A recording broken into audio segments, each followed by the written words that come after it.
Welcome to the concluding section of chapter derivatives. Now here what we are going to do is we are going to find nth derivative of this function. Alright, a raised to px plus q. Now prior to getting into it, first of all, when we differentiate this, we have got to be familiar with this formula. Whenever a raised to function, it is a raised to function log a f prime x chain rule. Alright, so this is what we are supposed to do. We are supposed to know about this. Okay, now when we are talking about nth function, how do we find it out? Now see, here when we do first derivative, what we end up with is this. Second derivative, we end up with this. Third derivative, we end up with this. What do we find?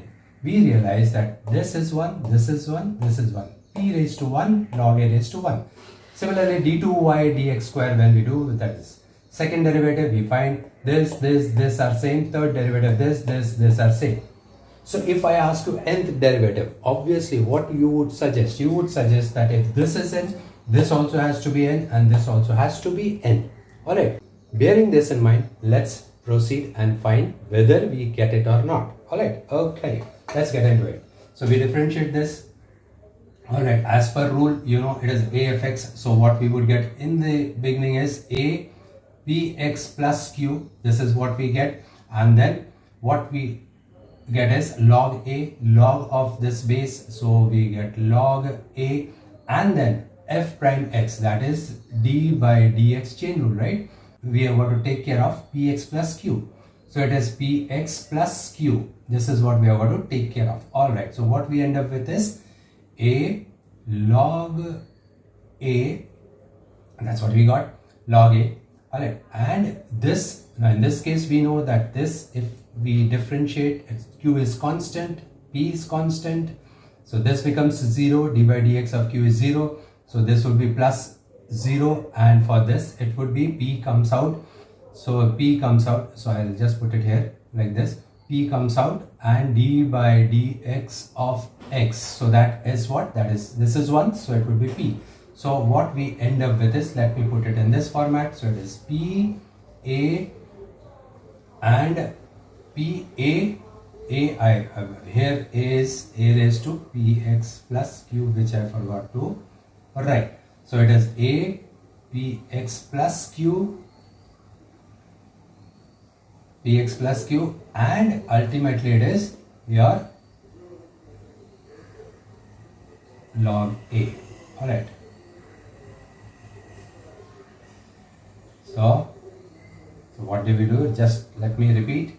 So d by dx of this we did, we got a raised to fx, then we got log a, then d by dx of this chain rule.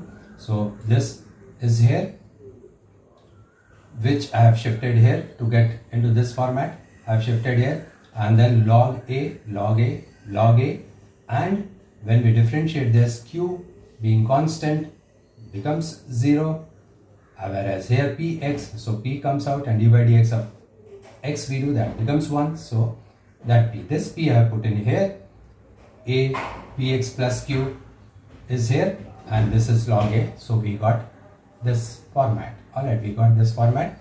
That's when we differentiated for the first time. Let's differentiate it for the second time. So what we do is d by dx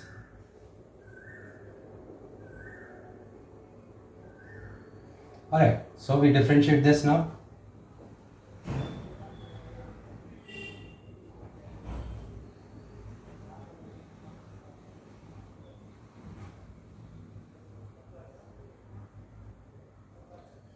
So this gets the value of d2y over dx square. Alright, p is constant, comes out, log a, so p is constant, comes out, log a constant comes out.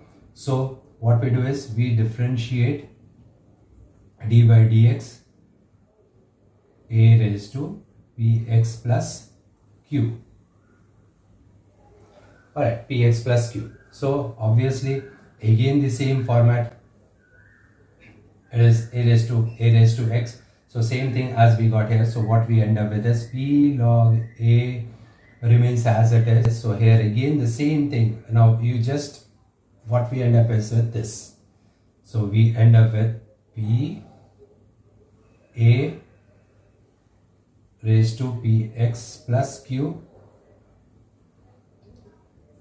log a. Same thing what we are, so as we differentiated, same thing what we get is pa. So this, it becomes p square. Then as in this format I have to write a px plus q, alright, and log a becomes log a square. Alright, so this is d2y over dx square. Alright, so 2, 2, 2, 2, 2, 2, whereas this remains as it is. Now again, if I differentiate it for the third time,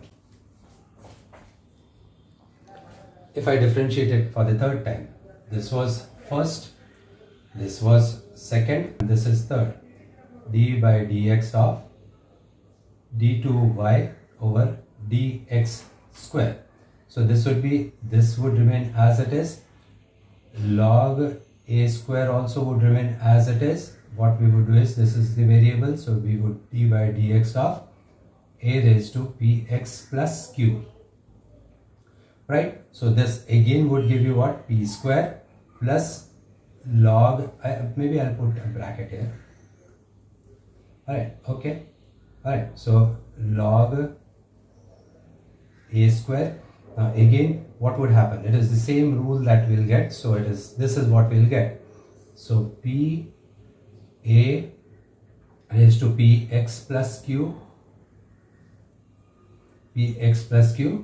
log a. Alright, so what happens is,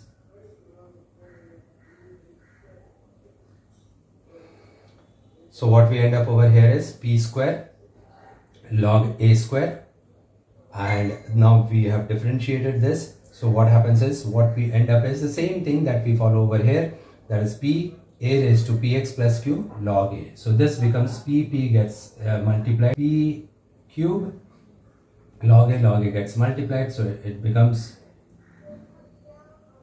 log a cube, p multiplied p cube, a multiplied a, whereas this is a raised to px plus q.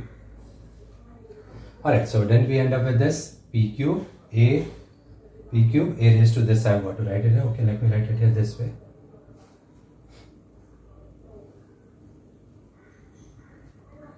Let me organize it now.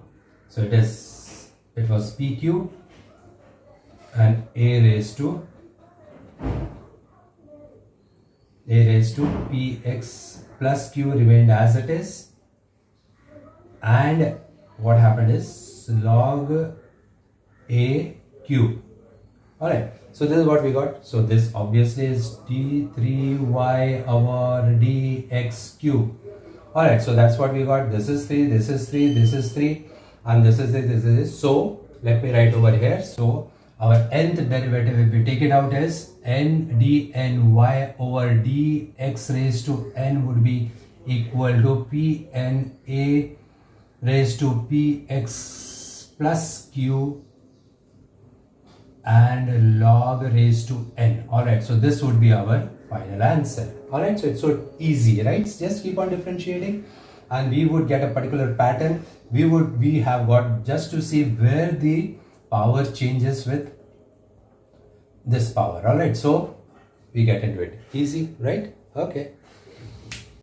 So what I have done basically is I have tried to cover up the entire chapter with some representative numericals. Now you just have got to go ahead and see those numericals and try to get into practice. Alright, so I would definitely be posting many more numericals on derivatives, but these are differentiations. These are some of the basic numericals which would just boost you to go ahead with the chapter. Alright, see you then again. Alright, bye.